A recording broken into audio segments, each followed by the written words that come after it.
তো বন্ধুরা, কেমন আছো সবাই? আশা করি সবাই ভালো আছো। তা দেখতে পাচ্ছ বন্ধুরা, এগুলো হলো পোলট্রির বাচ্চা।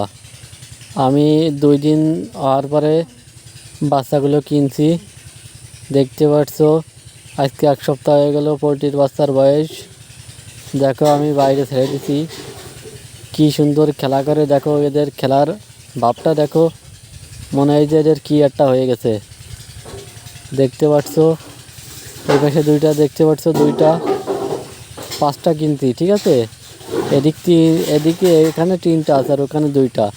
দেখতে পাচ্ছ কীভাবে খেলা করে এরা। আমার তো খুবই ভালো লাগছে এদের খেলা দেখে, কি আর বলবো। দেখতে পাচ্ছ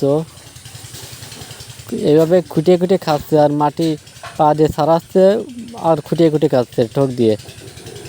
আমার দেখে এদের খুবই ভালো লাগছে এদের খেলাগুলো।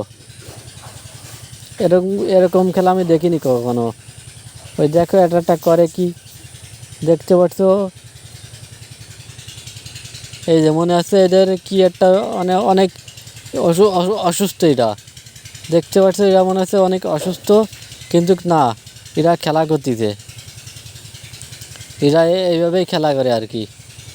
তা আমি এগুলো পুষতেছি, বড় হলে একটা 3 কেজি 4 কেজি বানানোর আশা আছে। এদের আমি পোলট্রির খাদ্য খাওয়াই এবং বাড়ির খাবার টাবার খাওয়াচ্ছি, বাড়ির খাবারই বেশি খাওয়াচ্ছি। কারণ যেহেতু আমি এগুলো জবাই করে খাবো, এইগুলো আমি আমার মতোই খাওয়াই। ভাত, চাল, ধান যেগুলোই পাই সেগুলোই আমি দিই বা এরা খাই। পোলট্রির খাদ্য একটু কম দিই। তা দেখতে পাচ্ছ কীভাবে এরা খেলা করে। এদের খেলাটা আমি খালি দেখতেছি, আমার ভালো লাগতেছে এদের খেলা দেখে। তা ওই দেখো কীভাবে খেলা করে, আবার এই ঠোক দিচ্ছে, পাতা খাচ্ছে, বেশ ভালোই লাগতেছে দেখতে। এরা 5টা, তো 5টা খুব মিলেমিশে খেলা করতেছে।